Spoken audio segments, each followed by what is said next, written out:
Vamos a hacer un ejercicio para que les sirva de algo. Yo sé que tal vez no, a muchos no les gusta el derecho, a otros les fascina o quieren estudiar derecho o ya estudian. Vamos a hacer un ejercicio que tengo mi procesal civil y mercantil. Y anoten, por favor, en lo que están todos. Con relación al artículo 1039, que establece la vía procesal en el ámbito mercantil, Código de Comercio, ley o decreto, pongan ahí, por favor, ustedes lo llenan. Vamos a entender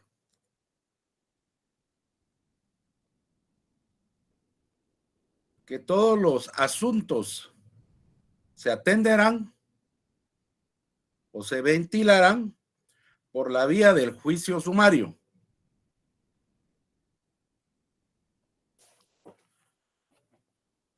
Ese es el artículo 1039. Solo permítanme, voy a corroborar algo.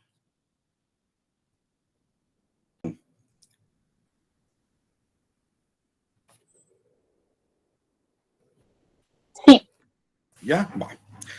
Artículos que van a enlazar al 1039. Esto quiere decir que lleva una línea de enlace, una marca que conocemos en auditoría.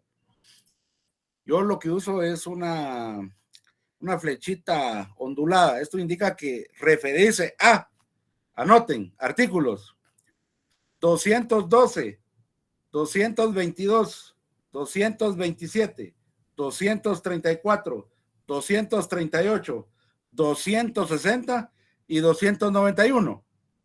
Esto quiere decir que los ámbitos donde se ventilan asuntos en el juicio sumario van a leer esos artículos y van a darse cuenta o entenderán que el mismo código establece que sea mediante un juicio sumario. Adicional, pongan ahí. Juicio ordinario. Este es otro, ya no es sumario. Juicio ordinario, artículo 157. Ya les di un chivo más en la área práctica. Me dicen si ya anotaron. Según, esto es una anotación para que el entendimiento como la hizo, la planteó Lindsay. Según el Código Civil y Procesal, según el Código Procesal Civil y Mercantil, decreto, ley 107, establece procesos de conocimiento, anoten, son 3.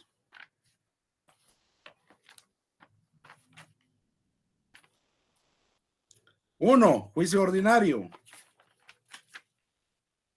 2, juicio oral. 3, juicio sumario. Les dije ordinario, oral y sumario. Artículos, y ustedes ya los buscan en el código, si tienen el código presente, qué bien, si no, solo anoten, desde el primero, desde artículo 96. Solo así pongan desde, porque no, esta no es área de estudio. El oral, desde artículo 199. Me dice si vamos en línea. ¿Qué artículo dijo del anterior? Disculpe, Lick. Es que solo apunté 56. Permítanme, el primero. Ajá. El primero es el juicio ordinario, 96. Ok, gracias. El segundo, el oral, es 199. Y el sumario, 229. ¿Están ahí? Sí, licenciado. Va. Eso es con relación a los juicios de conocimiento. Léanlos. Les va a interesar no solo ahorita, en su vida práctica. Esto es práctico, no es teoría. Ahora bien, anoten. Esto denle en una línea. Ahora separemos. Procesos de ejecución.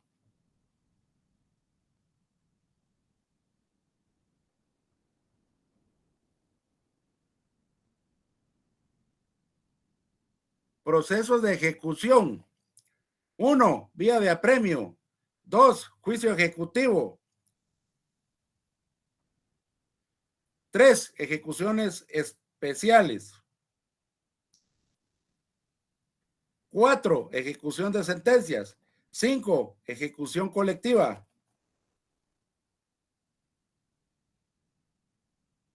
¿Están ahí? ¿Cuál es el último? Sería el último, Selectiva. ejecución colectiva. Gracias. De estos ya no les doy artículo, lo vamos a ver en el transcurso del tiempo. Ahorita solo para que tengan, pues ahí se complace la pregunta de Lindsay. ¿Está claro, Lindsay? Sí, licenciado, muchas gracias. Ahí ya Muy solo amable. lean, claro, solo lean el proceso procesal, civil y mercantil y van a leerlo, comprender dónde es que aplica cada uno de ellos.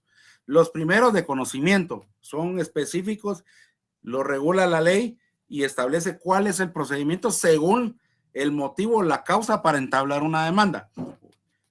Aquí entra lo que muchas veces algunas personas piensan, que deudas, quedar mal con trabajo, si solo se recibe dinero ya no se pueden cobrar, porque se hicieron negocios solo de palabra.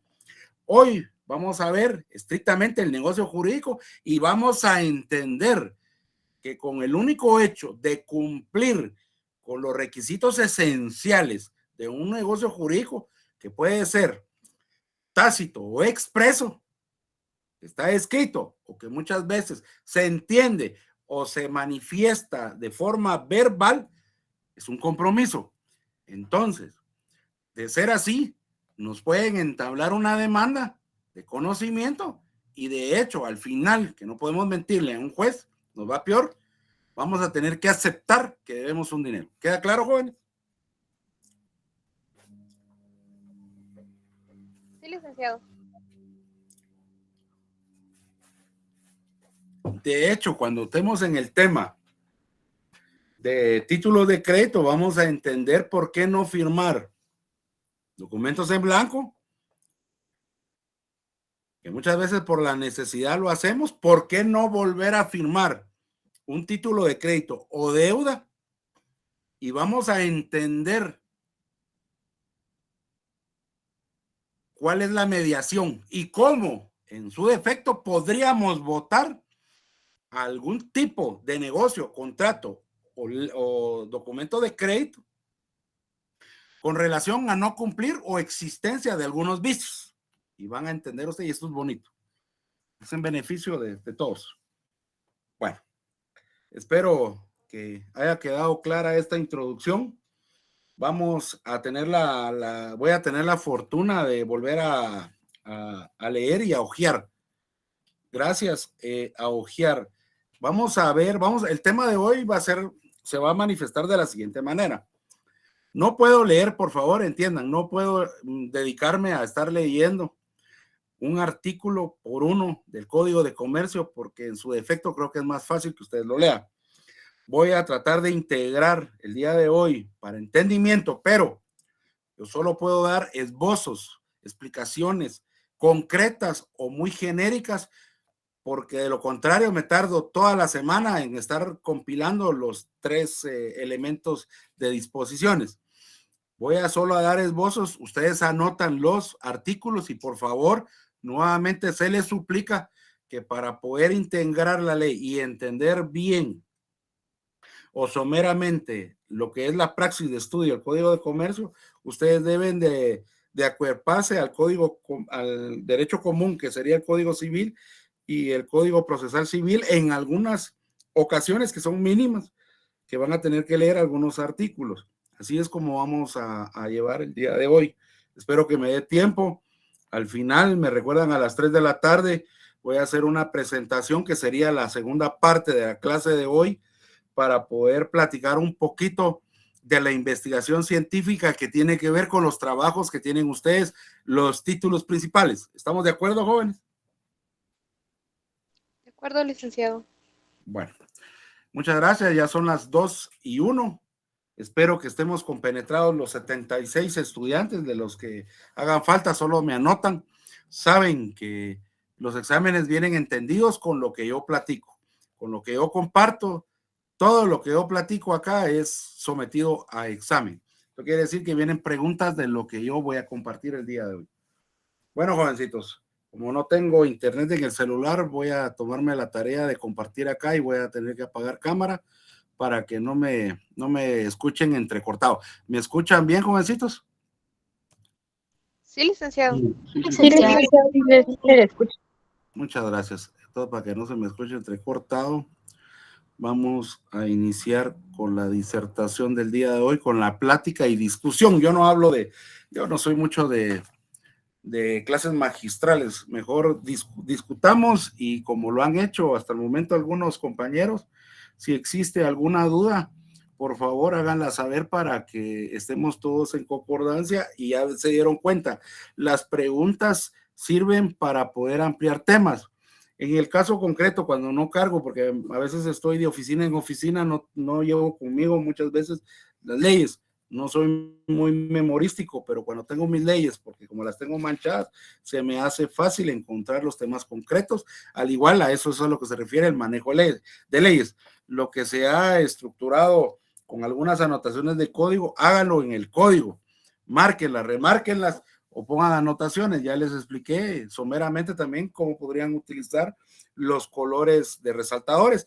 A su defecto, por no comprarlos, pueden utilizar lapiceros de colores. Tengo entendido que hay rojo, verde, morado, rosa y qué sé yo, una infinidad de colores, entonces pueden subrayar. La idea es de que seamos con iniciativa y no nos quedemos pues únicamente con un ensayo teórico, sino que práctico. ¿Tienen la pantalla, jovencitos? Sí, licenciado. Bueno, vamos a platicar el día de hoy concretamente a lo que es un negocio jurídico mercantil, en el ámbito mercantil. Todo esto, como lo vieron ustedes en Derecho 1, todo se origina en el entendimiento de un hecho, un acto. Un acto, ustedes establecieron que existe una diferencia bastante marcada con relación a el consentimiento o el entendimiento de las consecuencias jurídicas. Sobre esa base de un acto ya entendemos que hay un acto jurídico que deviene a la existencia de un negocio jurídico, y aquí anoten lo que tienen en pantalla, anoten, no tomen foto, después no lo encuentran. Y nosotros nos vamos a, bueno, yo me voy a acuerpar del Código Civil, del Código Mercantil, esencial para entender, y esto es para entendimiento, y si gustan, anoten por favor, lo del Código de Comercio. Van a poner ustedes, si gustan, en la primera anotación del negocio jurídico mercantil. El negocio jurídico mercantil principalmente se basa en poco formalismo.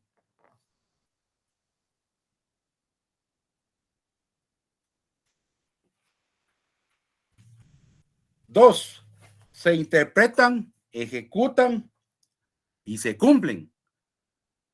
Esencial con la interpretación del artículo 669. ¿Quién me lo lee, por favor? Para que ustedes me ayuden con ese código.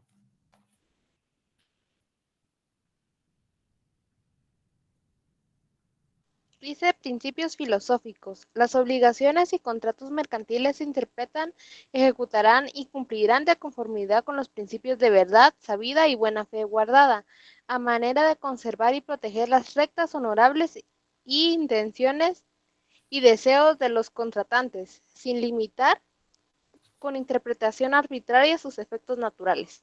Bueno, gracias.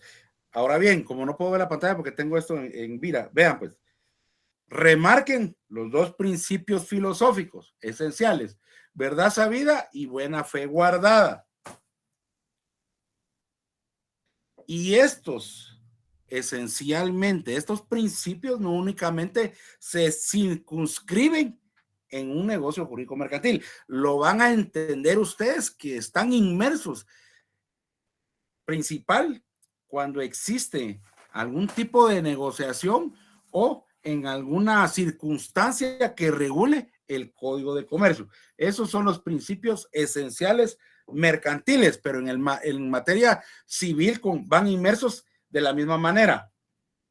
Ahora bien, si ya entendemos que el poco formalismo que va inmerso en su sustancia en el artículo 669 es porque entendemos que las partes que intervienen en un negocio jurídico mercantil se ven obligadas, ¿sí? Se ven obligadas y tienen los deseos o intenciones de adquirir derechos.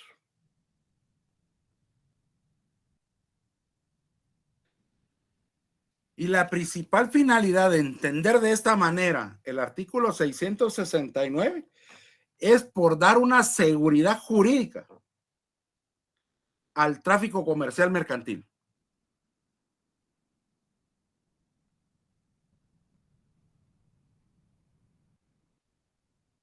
Pongan una flechita y pongan igual a o el signo de igual.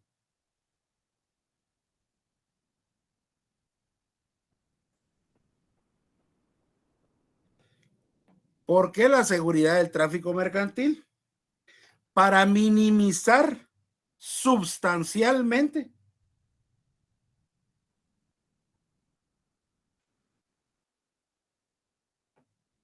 la nulidad de las obligaciones y contratos mercantiles.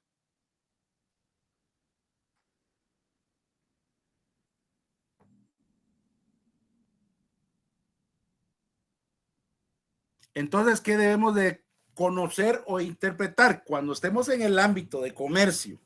Principal, ustedes como asesores financieros, mercantiles o jurídicos, es que cumpliendo los parámetros esenciales y legales o mínimos que establece el Código Civil, que lo vamos a ver acá, el Código de Comercio, entendido desde los principios filosóficos, es para garantizar esa inmediatez en el tráfico mercantil y darle esa seguridad. Con eso, nosotros estableciendo que los negocios en el ámbito mercantil cumplen con los requisitos legales del marco jurídico que ya expliqué o legal, las 3 leyes esenciales que vamos a platicar el día de hoy y los artículos que tienen en pantalla.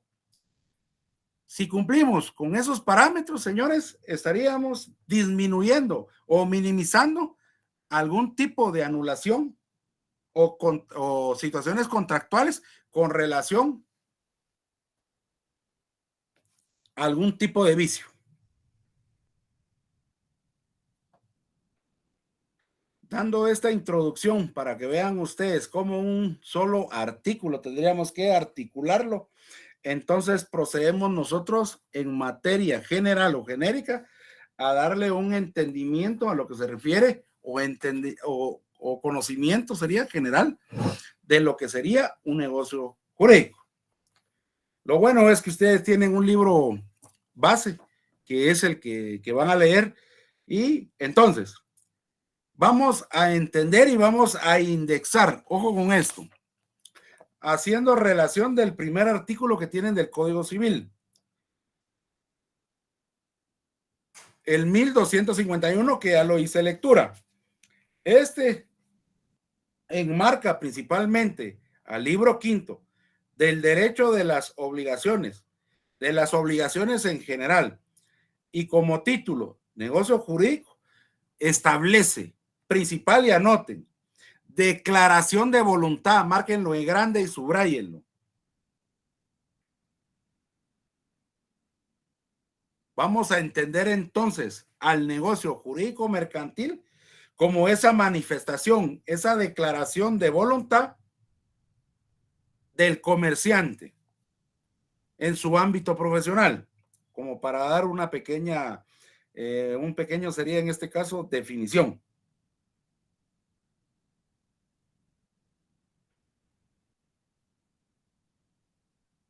Que puede ser expresa o tácita.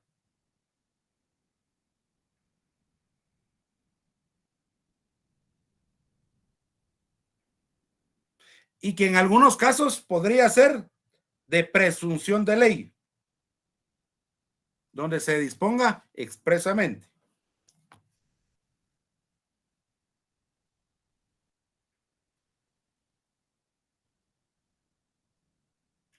Ahora bien, si recordamos cuando leí el artículo 1251, vamos a acuerpar lo poco que acabo de dictar con relación. El negocio jurídico requiere para su validez, jóvenes, 5 elementos. ¿Cuáles son los 5 elementos, por favor? ¿Quién lo anotó?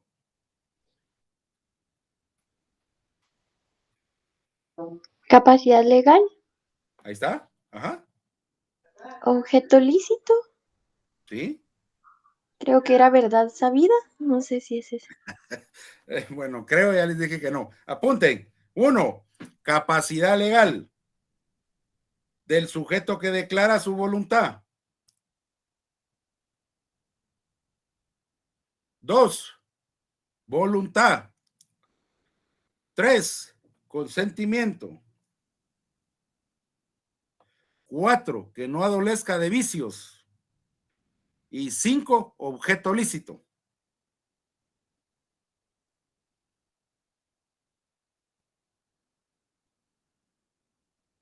¿Estamos ahí? Sí, licenciado. Va. Cuando hablamos de capacidad, ¿cuál sería la capacidad en el ámbito individual y jurídico o social?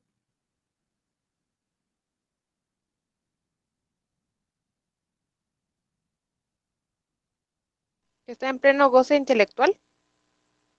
Intelectual sí sería una, pero ¿cuál sería la otra? De ejercicio o plena. ¿Cuál sería el requisito indispensable para una persona individual? ¿Ser mayor de edad?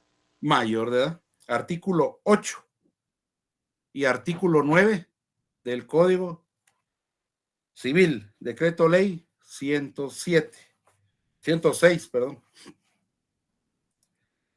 Cuando hablamos de voluntad, porque la persona tiene el estricto pensamiento o, como mencionaron, esta capacidad intelectual para poder manifestar algún tipo de voluntad. Cuando hablamos del consentimiento, él está claro desde los principios filosóficos las consecuencias que adquiere o manifiesta con relación a lo que está adquiriendo. Adolecer de vicios, señores, que no tiene que tener nada oculto. Principal, los 2 principios esenciales filosóficos. Y el objeto tiene que ser de ámbito lícito. ¿O será que podríamos hacer un contrato o un negocio jurídico con relación a distribución de drogas? No. No, que es ilícito.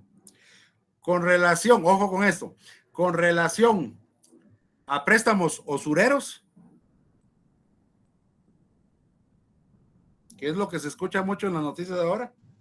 Diría que no. No, porque eso está, inclusive está regulado. No. El sistema bancario guatemalteco está regulado y el irregular conlleva siempre una inspección de la IBE.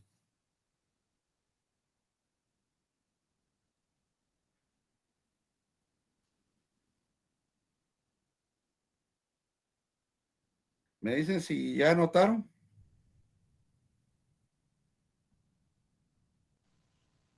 Ya, licenciado. ¿Ya? Bueno, ahora bien, ahí se recuerdan, ¿sí?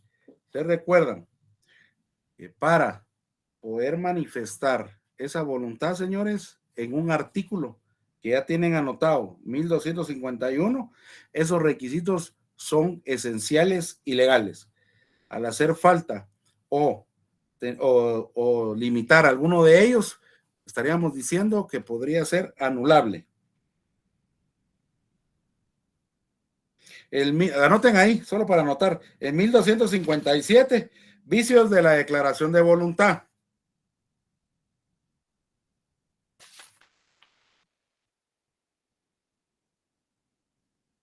Y nuevamente, esto quiere decir que aún hubiera alguna manifestación de voluntad, pero conlleva con ellos algún tipo de vicio, podríamos nosotros establecer que podría ser anulable si existe error, dolo o simulación, inclusive violencia.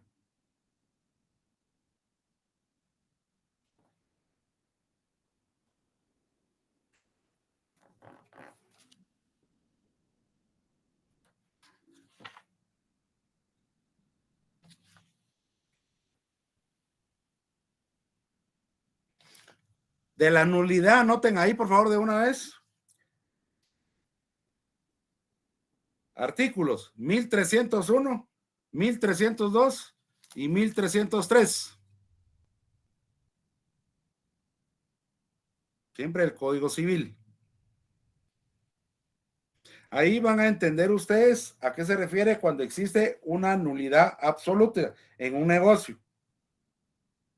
Ahí van a encontrar ustedes cuando se contrarie a la ley, cuando exista una provisión expresa o cuando exista una ausencia de los requisitos que anteriormente hemos tratado. También explica que la nulidad puede realizarse de oficio o mediante la intervención de órgano jurisdiccional, un juez. También van a entender ustedes que es anulable si existen vicios de consentimiento o incapacidad relativa de alguno de los que intervienen.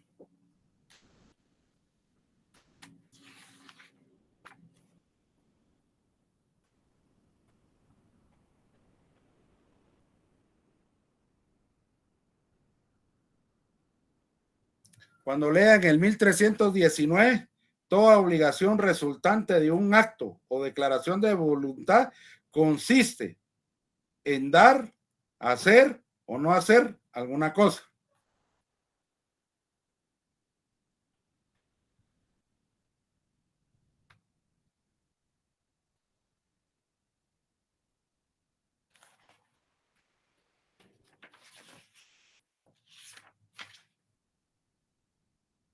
Cuando leemos, yo solo estoy haciendo un esbozo, joven, ustedes van a leer todos los artículos. Cuando vemos el 1517, hay contrato cuando dos o más personas convienen.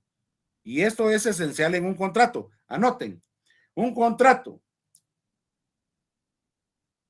cuando dos o más personas convienen en crear, modificar o extinguir una obligación.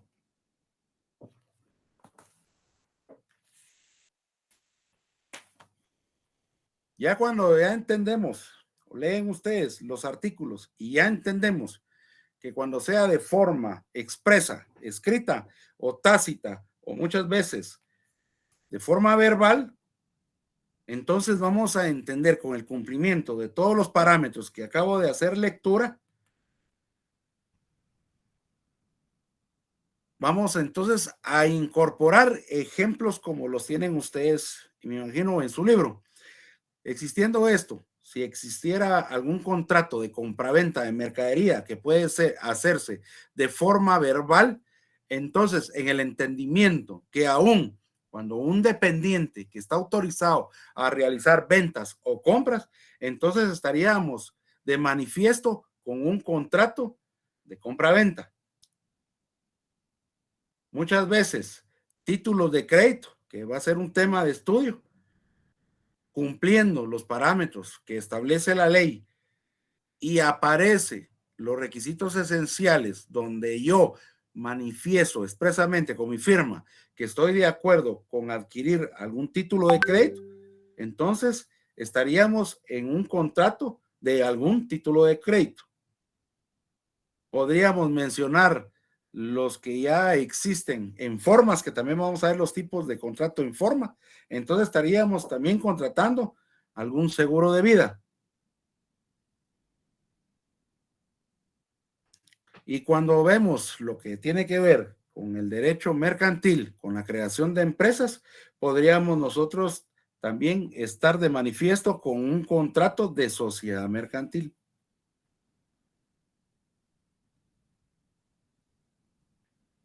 Entonces ya vamos a decir, un contrato tiene como finalidad, un contrato o negocio jurídico mercantil tiene como finalidad directa y específica crear, conservar, modificar, transferir, extinguir derechos y obligaciones.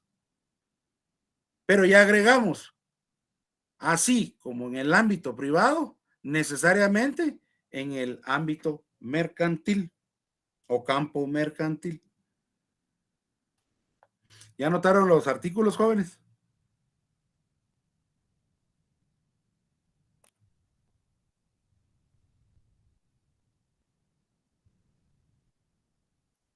¿Ya anotaron los artículos? Sí, licenciado. Bueno, ahora bien, ya definiendo nuevamente lo que platiqué anterior, tienen ustedes en su pantalla, pues, cuáles serían esencial para clasificar un negocio jurídico, que sería en derecho privado, y un negocio mercantil que lo realiza el comerciante en su actividad profesional. Ahora bien, vamos a encontrar clases de negocio jurídico. Entre ellas podríamos nosotros encontrar de forma unilateral y de forma plurilateral. Cuando vamos de forma unilateral, pondríamos nosotros manifiestamente poner como ejemplo un cheque, que es lo más fácil. Podríamos nosotros manifestarlo cuando se emiten algunos títulos mercantiles en el ámbito comercial, como los famosos reportos o debentures. Podríamos poner el día de hoy en un acto unilateral de voluntad a una empresa en Guatemala. ¿Cuál sería el ejemplo? La creación de una empresa de forma unilateral, jóvenes.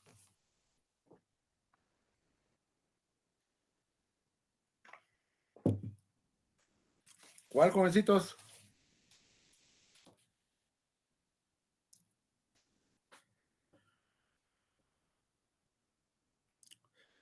¿Cuál, jóvenes?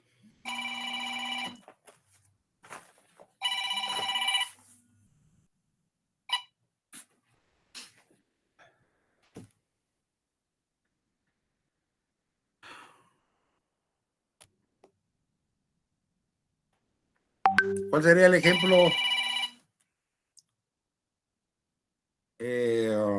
No, una sociedad, un contrato de forma unilateral. ¿Cuál sería el ejemplo en sociedades?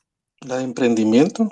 La de emprendimiento. Eso sería un vivo claro, un vivo ejemplo claro de una manifestación unilateral como lo permite el Código de Comercio a partir de un único socio.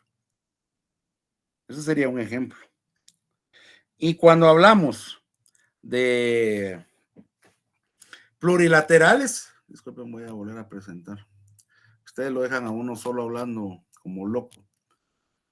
No entiende uno si está hablando solito. Vamos a ver acá.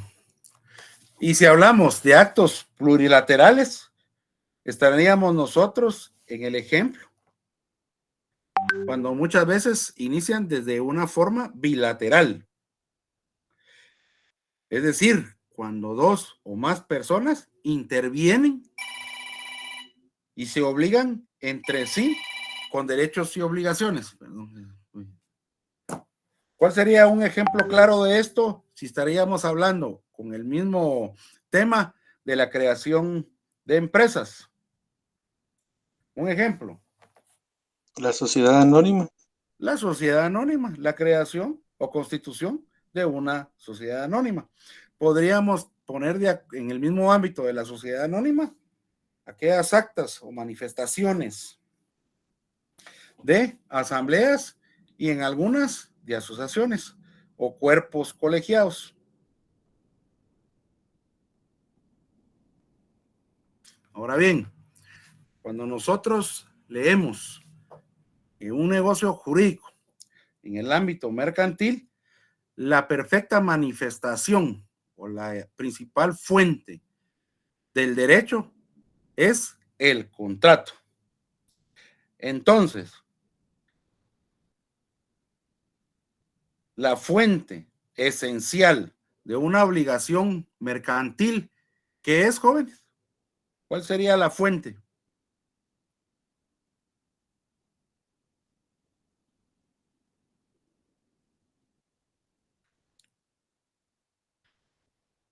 ¿Cuál sería la fuente del derecho, jóvenes?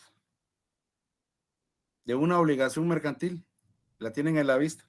¿El contrato? El contrato. Esa sería una fuente del derecho, así como la ley, porque ya entendemos que entre la jerarquía normativa existen las individualizadas, entre ellas, esencial, el contrato.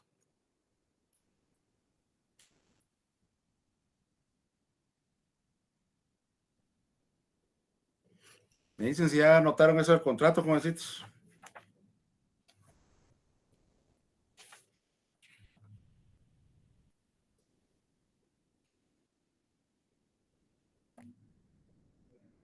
Bueno, continuando con las obligaciones.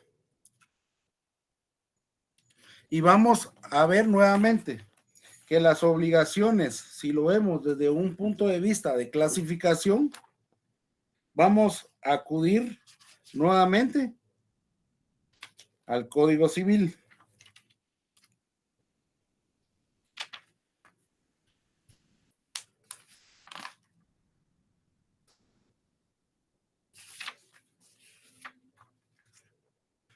Y van a encontrar ustedes en el Código Civil, en el título segundo, a partir del 1319, las obligaciones y sus modalidades. Ahí van a encontrar ustedes cómo es que podrían entender ustedes algún tipo de clasificación desde el punto de vista civil. Y era lo que les había compartido. Es la obligación mediante un acto o declaración de voluntad que consiste en dar, hacer o no hacer alguna cosa. Y van a encontrar ustedes en los consecuentes artículos algún tipo de clasificación.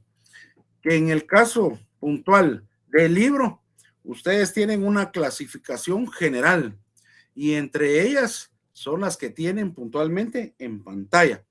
Vamos a encontrar entonces que existe una clasificación genérica y esta principal se entiende que no está limitada o determinada a alguna especie o calidad, en este caso, de algún tipo de mercancía.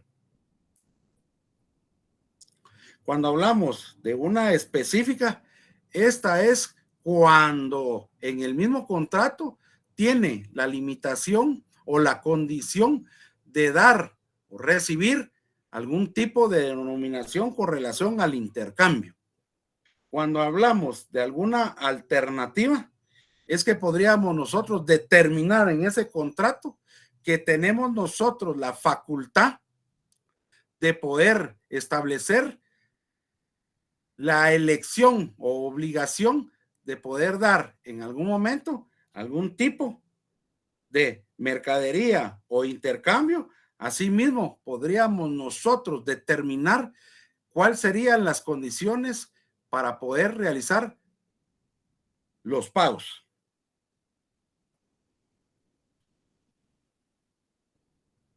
Solo me podrían confirmar, por favor, si esto se encuentra en su libro.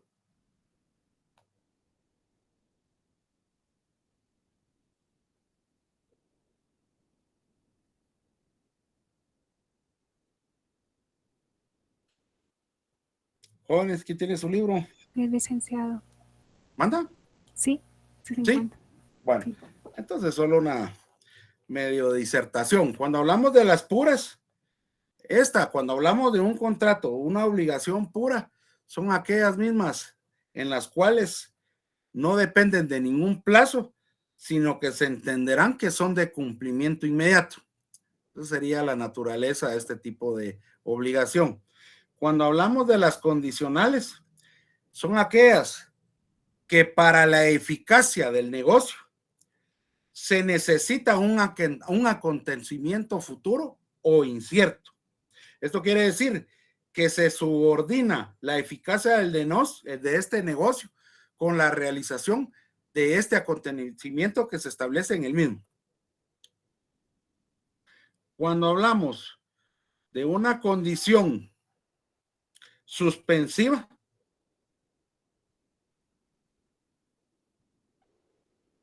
estaríamos tratando que obligadamente se necesita que se realice este acontecimiento para poder realizar la condición del mismo contrato.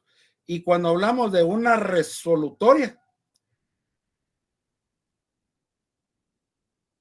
estaríamos tratando que se suspende los efectos del negocio al instante de comprobar o verificar el acontecimiento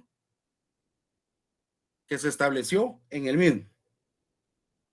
Los de plazo a término son aquellos que se fija en algún momento cuáles son los parámetros de tiempo para poderse determinar ese hecho futuro.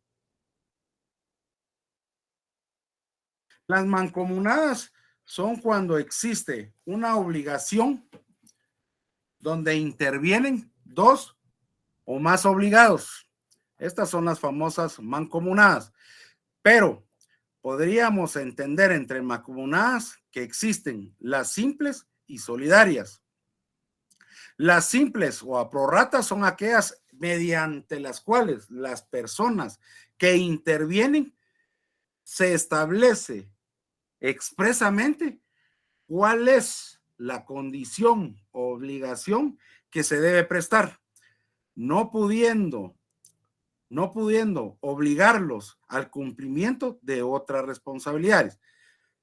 Lo contrario es cuando hablamos de una mancomunada solidaria, donde todos los que intervienen tienen la obligación del cumplimiento o pago absoluto de la condición o compromiso que se estableció en dicho contrato. Cuando hablamos nosotros de la solidaridad, y esto sí, por favor, tiene que ver con los temas anteriores.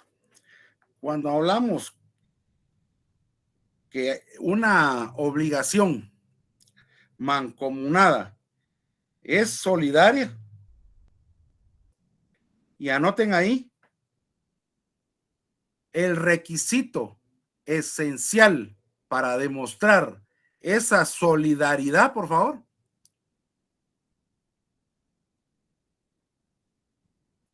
Es necesario que se pacte expresamente.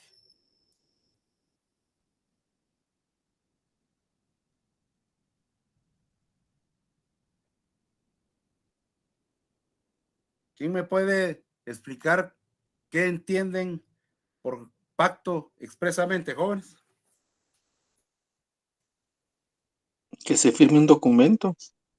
Ah, sí, la firma sí. ¿Y otra? Que se detalla en el documento que va a firmar los requisitos. Que sí, que se detalle claramente en el documento, porque si no aparece sería pacto en contrario.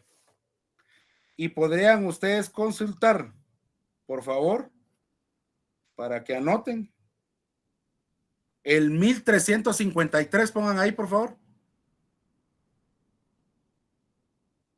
del Código Civil, que establece: la solidaridad no se presume, debe ser expresa por convenio de las partes o por disposición de ley.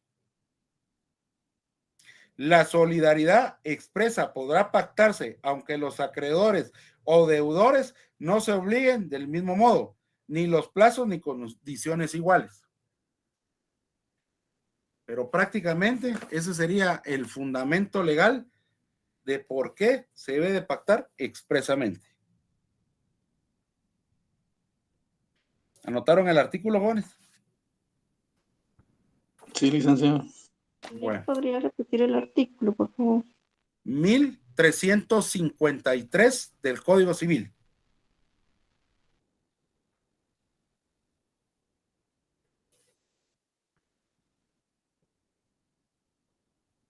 Y fundamentemos desde el Código de Comercio. Anoten, adicional el artículo 674.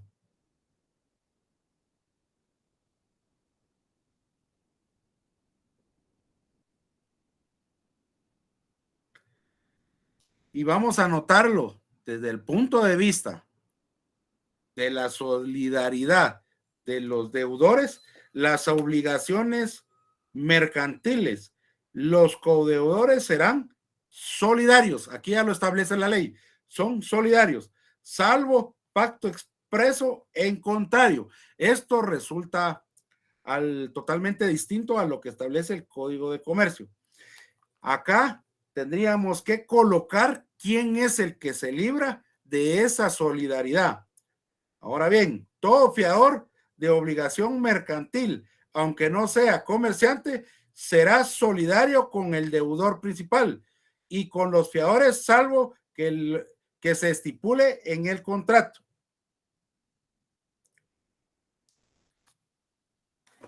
¿Entendieron la diferencia, jóvenes?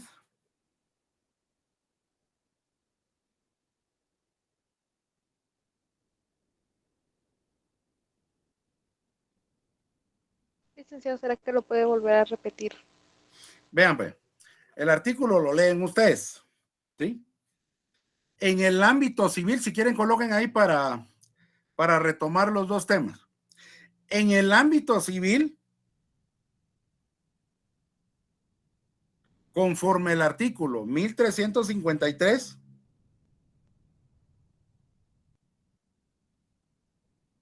debe de pactarse expresamente la solidaridad.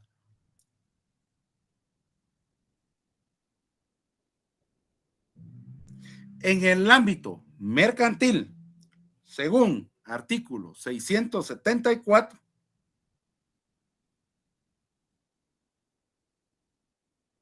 la solidaridad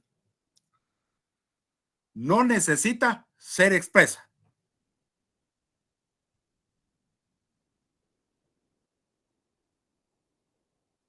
Salvo pacto en contrario. ¿Ahí sí queda más claro, jovencitos? Sí, licenciado.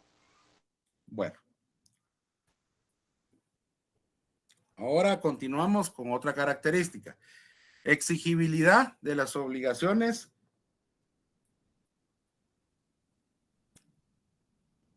Permítame.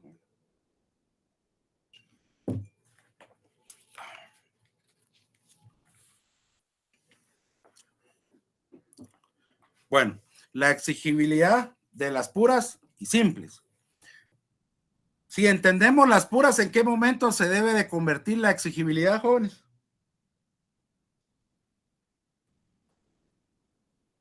Inmediato. Inmediato. Y cuando hablamos de las simples, es cuando por alguna circunstancia existe la fijación de un término o plazo en el contrato. Eso es a lo que se refiere esto. Y cuando leemos en el ámbito, si quieren anotan, civil, permítanme, voy a ver si lo encuentro aquí inmediato.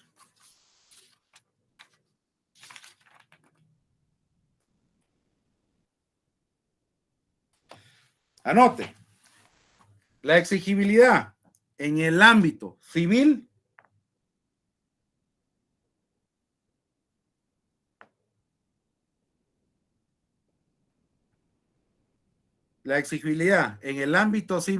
artículo 1283, que establece, si el negocio no señala plazo, pero su naturaleza y circunstancias se dedujere que ha querido concederse al deudor, el juez fijará su duración. Entonces, vamos a entender que si por alguna circunstancia, estamos hablando en el ámbito privado o civil, se omite pactar un plazo o voluntad para fijar la duración, existe la necesidad de recurrir a un juez.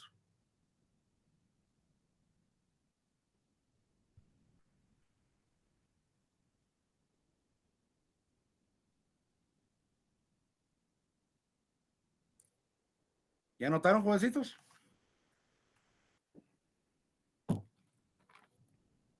Sí, licenciado. Va. Ahora, la exigibilidad en el ámbito mercantil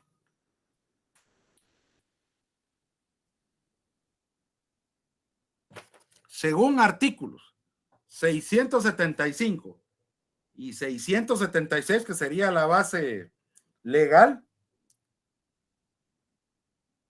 si por alguna circunstancia se omite el plazo,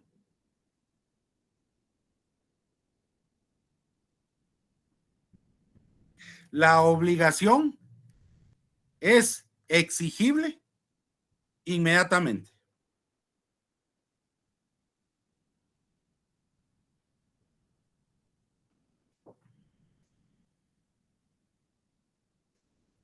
Adicional, toda prórroga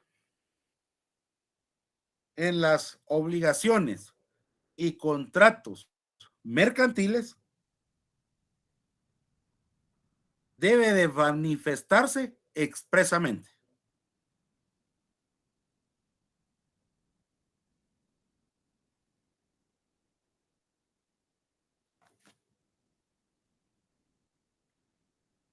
¿Quedó claro ahí, jovencitos? Sí, licenciado. Ámbito civil, por alguna circunstancia, obvié ese requisito que para mí era esencial, obligadamente debo de recurrir a un órgano jurisdiccional. Lo contrario, en el ámbito mercantil, es una exigibilidad inmediata. O sea, su cumplimiento es inmediato. Que es aquí la que establece prohibición en términos de gracia o cortesía. Cuando hablamos de la mora mercantil, ahí tienen ustedes de título la mora.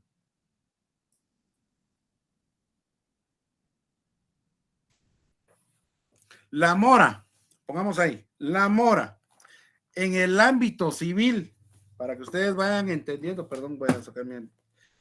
La mora en el ámbito civil, permítame, voy a buscar el artículo.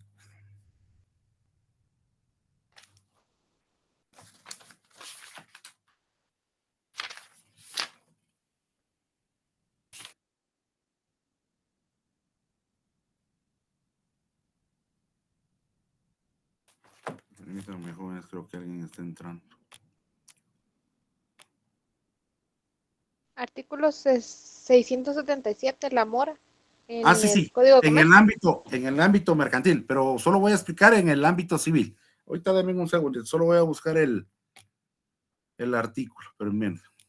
Porque así tienen los dos, es que como que iba a entrar alguien, perdón, como que estaban pidiendo permiso.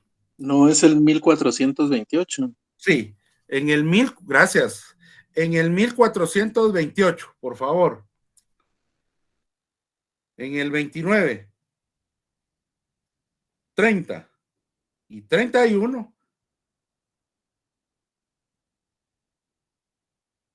Por favor, ese sería el artículo principal. Se establece, pongan ahí,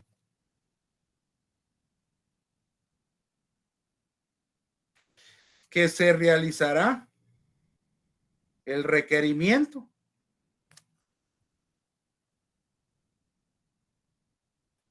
por la vía judicial o en su defecto por la vía notarial. ¿Quién me puede explicar la diferencia entre judicial y notarial? Pues la persona que lo hace, ¿no? Uno lo hace un juez y el otro tiene que ser ante un notario. Ahí está. Una es mediante el uso de un órgano jurisdiccional, juez, y la otra es mediante los servicios profesionales de un notario. Esa sería la diferencia. Ahora bien, si nosotros seguimos leyendo en ese mismo ámbito civil, vamos a encontrar, por favor anoten, en el 1433 y en el 1434,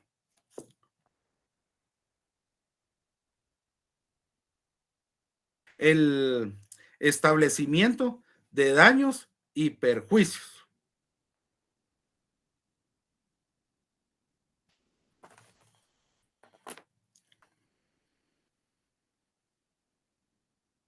Esto quiere decir que si por alguna circunstancia, por la falta de pago o el impago de una obligación contractual, por esta vía civil nos pueden a nosotros obligar al pago o la generación de daños y perjuicios.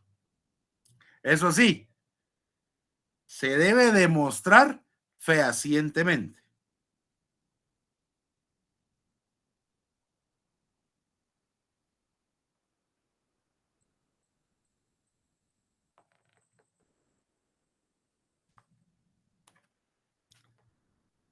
Ahora, en el ámbito mercantil, ¿cuáles eran los artículos, por favor, que me dijeron? 677. 77, gracias. Eso está bien que se aprendan rápido esto. Ahí no entra el 693. Ahorita voy a ver. Ahorita solo déjame encontrar el primero.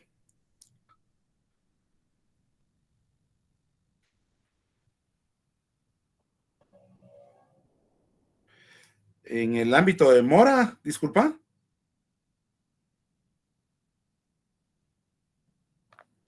Ángel, El que le había mencionado era el de falta de pago en el Código de Comercio. Ah, sí, cuando hablamos de falta de pago, sí, y establecemos que lo permitimos que se realice en el tiempo por diferentes tipos de pago. Si nosotros, por alguna circunstancia, incumplimos con ese pago, entonces no podríamos permitir la creación de una mora, sino se convierte en exigible toda la obligación, Ángel.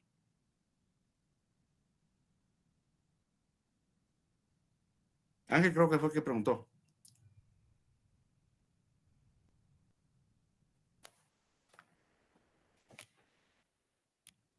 ¿Quién fue el que consultó? Disculpen. Yo le mencioné del 693, yo, Luis. Ajá, Luis, disculpa, es que no tengo, discúlpenme, no tengo la pantalla y las voces todavía no son demasiado, disculpa, no fue ofensa. En este caso se entenderá, Luis, que si por alguna circunstancia nosotros convenimos que en nuestro contrato se permitía, por alguna circunstancia, que fuera mediante pago de tractos sucesivos, pero que no se hizo ningún pacto en contrario, me quedaron mal con un pago, entonces yo inmediatamente se va a entender que se da por vencido a la totalidad del contrato y te puedo exigir la totalidad del pago inmediatamente. ¿Está claro ahí, Luis? Sí, sí. Ajá, ahí es diferente, no mora. Ahí no mora. Ya. Ahí sí no sería mora, sino que ahí se tendría, si no está expresamente algún pacto en contrario, entonces se exige la totalidad de todo el contrato por no haber cumplido uno de los mismos. Ahora bien, ¿qué sucede con relación al ámbito mercantil? Eso sería en el ámbito mercantil, que estaríamos en el 677.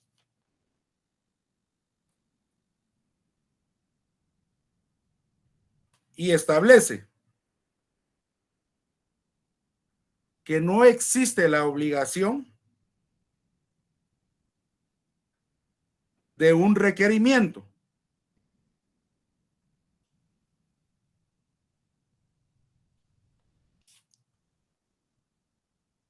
Y que son exigibles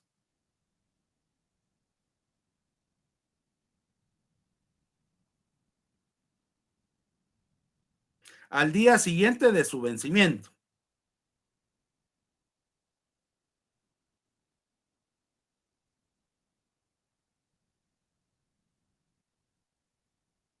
A menos que se haya existido un pacto en contrario expresamente.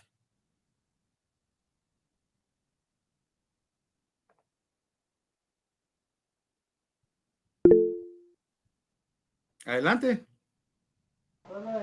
Una duda, licenciado, ¿qué se refiere a que no haya requerimiento? En el ámbito civil es obligado el requerimiento. ¿Mediante quién, jóvenes? Un juez o notario. Un juez o notario. Acá no.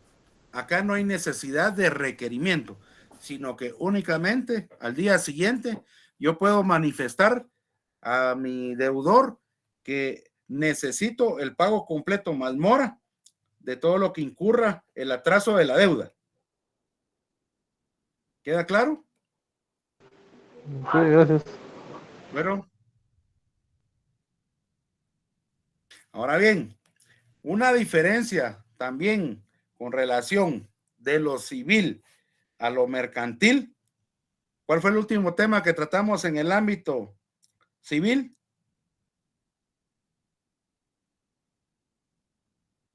Daños y perjuicios. Daños y perjuicios. Esto en el ámbito mercantil no lo trata el pago o consideración de algún daño o perjuicio. Exime de esa obligación.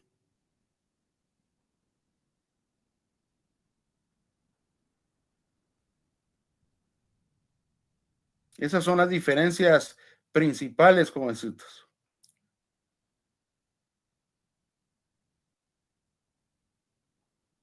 ¿Queda claro ahí, jovencitos? Sí, licenciado. Ahora, con relación a la capitalización de intereses,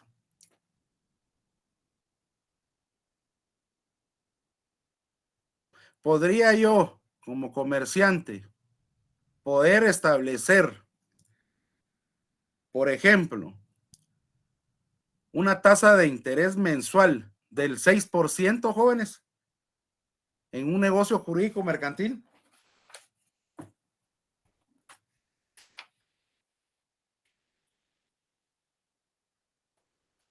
Jóvenes.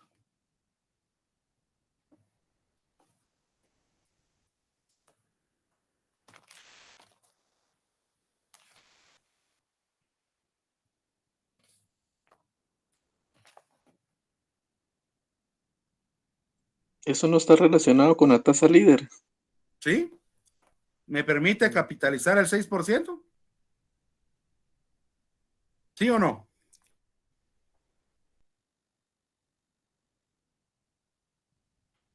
No. Lean el 6, gracias, lean el 691, por favor.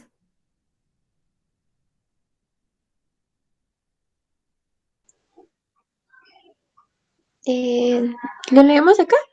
Sí, por favor. Artículo 691. Capitalización de intereses.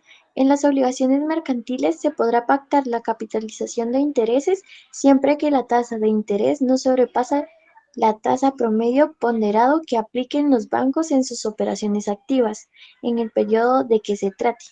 Entonces ahí está la base legal.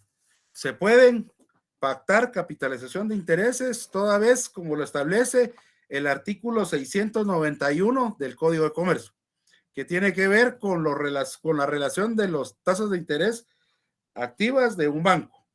Pero ¿qué sucede en el ámbito civil? Anoten ahí. Yo estoy tratando de compartir lo civil porque es importante para entender. Voy a ver si lo encuentro rapidito. Está en el artículo 1949. A ver. Muchas gracias. Sí, artículo, anoten, en el ámbito civil, el artículo, como lo compartió nuestra estimada amiga, 1949, establece: queda prohibida la capitalización de intereses. Se exceptúa a las instituciones bancarias que se sujetarán a lo que sobre el particular establezca la Junta Monetaria.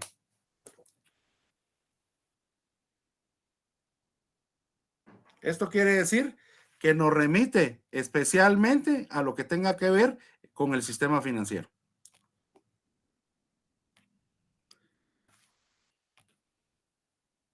¿Quedó claro hasta ahí la capitalización, jovencitos? Sí, licenciado. Bueno, Sí, licenciado. entonces, por favor, gracias por la lectura. Para quienes les gusta leer, está bien que lean. Así se especializan más. Aquí solo comparto lo que más o menos tengo en anotaciones con los códigos y es lo que necesito que ustedes hagan, de anotar en su código de comercio la relación o interacción con relación al Código Civil. En este caso, por eso se hace la comparación para que entendamos cómo funciona en unos y cómo funciona en otros. Ahora bien, dejamos hasta ahí, vamos a continuar con la nulidad. ¿Cómo es que se entenderá la nulidad en los contratos? Porque todo este tema que estamos platicando es general, es lo genérico. Ya cuando nos adentramos a cada uno de las características de cada contrato en su especialidad, vamos a encontrar o a entender esas cualidades que son necesarias para el cumplimiento de esos derechos y obligaciones que necesariamente debemos de integrar cuando estemos nosotros en la intervención de estos contratos. Ahora, con relación a los trabajos, por favor, y retomando el tema que quedó pendiente, como ya me imagino, tienen ustedes, permítanme, voy a compartir, entonces la teoría ya la tienen, jóvenes. Entonces, ¿cómo funciona? Tienen en pantalla, ¿verdad? Entonces, vean, ¿cómo es que se investiga? Necesario cuando uno realiza algún tipo de investigación en el ámbito puntual de la investigación científica, nosotros tenemos ya establecido un protocolo, un plan. Eso quiere decir que no van a encontrar mayor diferencia con lo que tal vez les presente yo, con lo que hayan visto en algún momento con técnicas de investigación, y mucho menos cuando vean ustedes alguna práctica o en su defecto sus tesis. Entonces, esto es los requisitos mínimos que debe de contener un plan de investigación. Ahora bien, grupo 1, ¿qué temas tienen ustedes para investigar?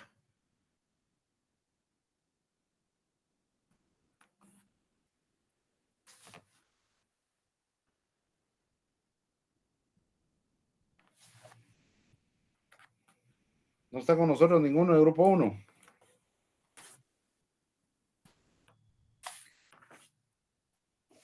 Si no recuerdo mal, nos tocó el comerciante individual y ahorita verifico cuál era el otro tema. Por favor. Sí, licenciado, era el comerciante individual y por aquí lo tengo apuntado yo. Los contratos inteligentes. Ya. Y también nos había dicho que el comerciante individual enfocado en una empresa de compra y venta de armas, creo yo. Ah, sí, eso es por el control. Eso va enfocado para que investiguen qué otros controles son los que deben de tramitar, no solamente lo que es el ámbito que yo también creo que les expliqué ahí. Vamos a ver.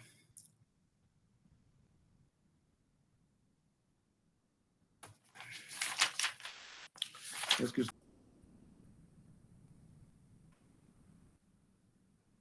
Ahora sí. Ahorita sí, Lich. Bueno, vean pues. Por favor. De esta manera es como vamos a utilizar la paráfrasis. Eso quiere decir que en ese trabajo, me imagino, van a haber títulos, subtítulos y subtítulos. Al hablar de parafraseo, quiere decir que por lo menos tengo 3 libros y de los 3 libros voy a sacar lo esencial para estar tocando algún tema. Por favor, anoten en los trabajos puntual en la Universidad San Carlos de Guatemala, en la facultad, no se permiten citas de Internet. Esto quiere decir que nos vamos a apoyar estrictamente en libros, en revistas científicas, en folletos que sean académicos y temas prácticos, si es un tema práctico con relación, como me dijeron acá, la creación de una empresa individual. Ahora vean, acá es parafraseo. Esto quiere decir que deviene de lectura.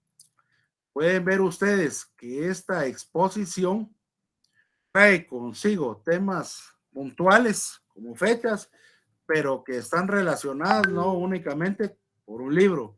En este caso le exigen a uno por el grado de 5 a 10 libros. Ahora, ¿qué sucede cuando yo voy a citar textualmente a un autor? Anoten esta forma, por favor, porque esta es la que se va a exigir y se califica desde la primera entrega que ustedes realizan. Por eso lo estoy mostrando, no estoy perdiendo el tiempo. Vean el inicio del párrafo. El autor en tal documento con relación al tema lo expone de la siguiente manera.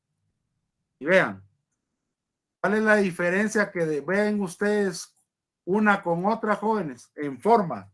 El espaciado. El espaciado es uno, el otro. Hay una tabulación. Una tabulación, eso, claro. ¿El interlineado? Sí, el entrelineado y la tabulación es esencial, pero principal, yo lo estoy haciendo manifiesto en 2 líneas. Estoy poniendo un encabezado antes de poner y vean cómo es que van a citar, jóvenes. Apellidos de autores, el año y la página. Me dicen si ya anotaron, por favor. Si gustan, tómenle foto a esto, miren. Vean. Ahí creo que toman cabal la foto. Me dicen si ya lo tomaron. Sí, licenciado. Bueno, esto es cuando yo voy a citar textualmente a un autor. Lo demás, por favor, es paráfrasis de una lectura o de una autoría personal. Y nuevamente pueden ver otro ejemplo. Y pueden ver la misma forma y la misma continuidad de cita. Esto es con relación a forma. Esto es cuando ustedes presentan un informe. Pero para llegar a determinar cuál es la forma, cuáles son los libros, cómo es que yo inicio a determinar un título para mi libro, es cuando nosotros nos acoplamos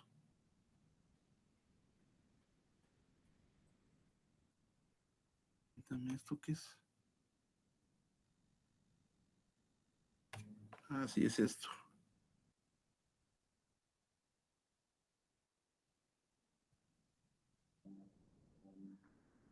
Y esto tal vez lo voy a explicar solo someramente hoy y tal vez esta semana termino de explicarlo. Esta es la forma que se presenta inicialmente para poder establecer cuál es lo que van a investigar. Entonces, lo que ustedes leyeron en los 2 libros, que espero que los hayan leído bien, es como voy a justificar mi trabajo, por qué lo estoy investigando, para qué, por qué siento que es necesario poder investigar un tema puntual. Ustedes tienen 2. En este caso, por ser de derecho, lo tengo que justificar en el ámbito constitucional. Y vean, siempre vean, los trabajos en la Universidad San Carlos de Guatemala, por obligación académica, debemos hacer valer este párrafo del artículo 82. Me comentan si ya lo anotaron.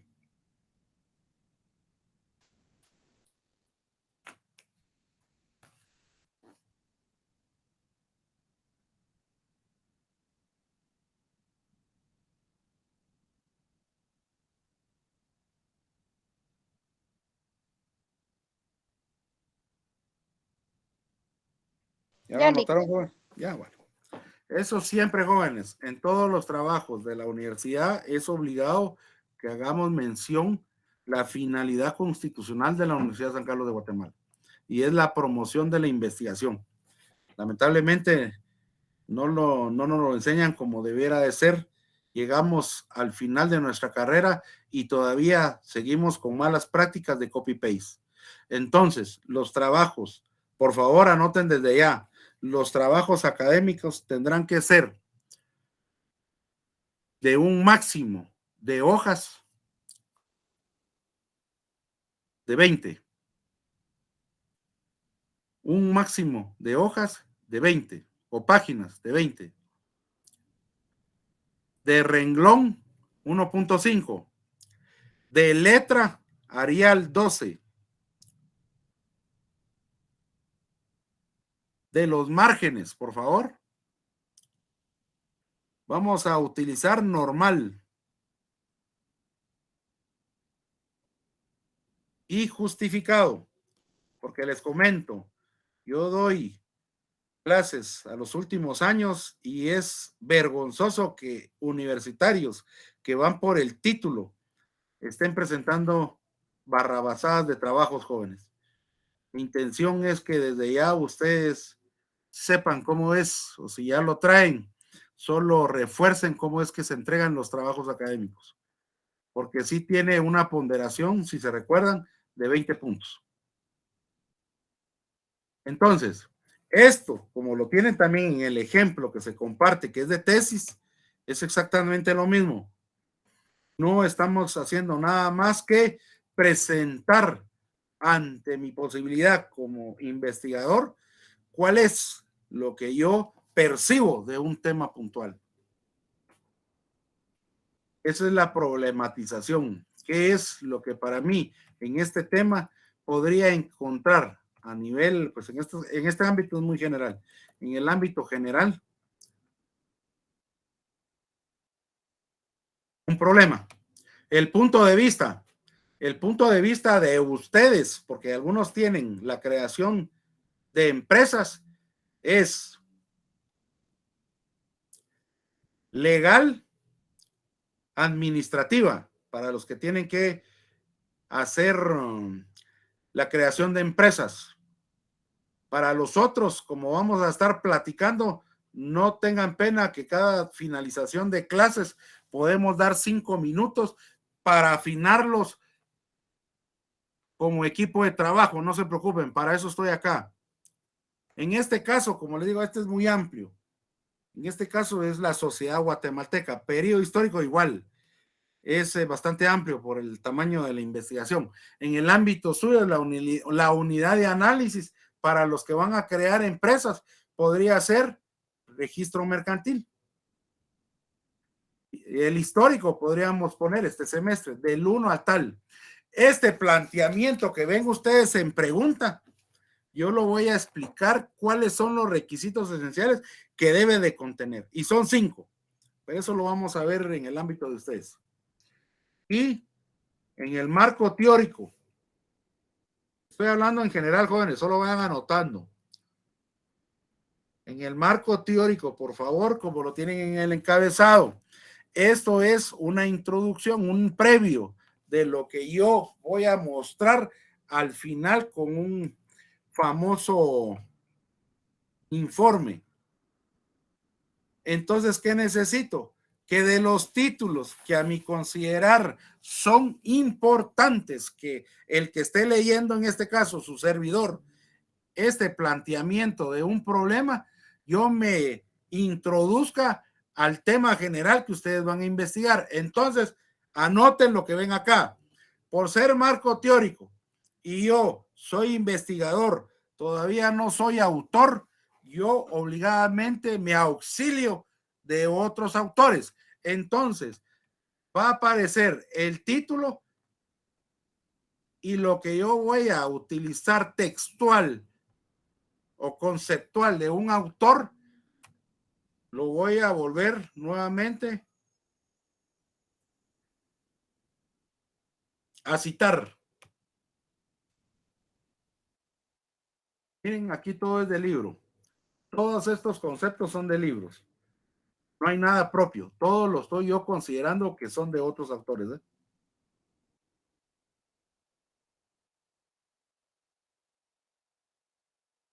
La hipótesis, de la misma manera, voy a enseñar cómo es que se hace un planteamiento, qué debe de contener ese planteamiento y posterior voy a facilitarles cómo es que ustedes formulan hipótesis, las posibles respuestas. Y los objetivos también vamos a determinar uno y por lo menos 4 van a tener ustedes por el tamaño de investigación. Aquí es donde yo ya evidencio qué es lo que va a contener mi trabajo. Por favor, anoten, como mínimo 4 títulos o capítulos. Mínimo 4. Y las técnicas también se las voy a enseñar o se las comparto para que las tengan ustedes. Esto al final solo lo van a... Aquí tal vez es otro punto para que tomen nota. ¿Cuál es el orden de las referencias bibliográficas? Que el tema que se utiliza en la San Carlos son referencias bibliográficas. Y van a observar autores, año, título principal. Si hubiera una editora, ¿quién lo realiza? El país. Y así es como se estructuran las famosas referencias. En el caso de ustedes, por favor, 8 libros son los necesarios. 8 libros, por favor. Si hay leyes, suman las leyes. Dependiendo del grado, es como le exigen a uno, ¿eh?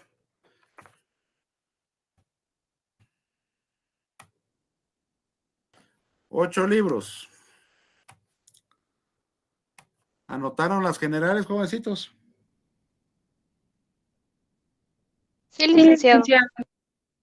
Entonces, por favor, estimados colegas, en todos tendrían que ponerle la debida atención, pero en este caso, por ser los líderes de grupo, les suplico que vayan anotando todo. Si existen dudas desde ya, por favor, tengan ya el material, lean ya los títulos, tengan la base de lo que acabo de explicar, y en el transcurso del tiempo vamos a ir realizando o elaborando los 8 planes de los primeros trabajos, los 8 planes de los segundos. Claro, me queda bastante conciso. ¿Cuántos planes de investigación han realizado, jóvenes? Que me levante la mano alguno.